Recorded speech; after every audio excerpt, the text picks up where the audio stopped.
હિંગળાજની માથે નજર ગઈ અને તેથી હિંગળાજે કીધું તું એને કહી દે હું હિંગળાજ એના ભલે ભાગમાં ન હોય પણ નાગબાઈ ના રૂપે એના આંગણામાં ન આવું તો હિંગળાજ નો કહેવા ભલા માણસ શું વાત કરે છે જા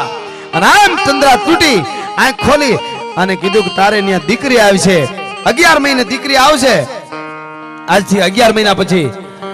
અને એનું નામ નાગબાઈ રાખજે કારણ કે આ નાગા સાધુએ વચન આપ્યું છે તારે ત્યાં દીકરી થાય છે એનું નામ નાગબાઈ રાખજે અને ઈ ભગવતી ઈ જોગમાયા ઈ નાગબાઈ જગદંબા છે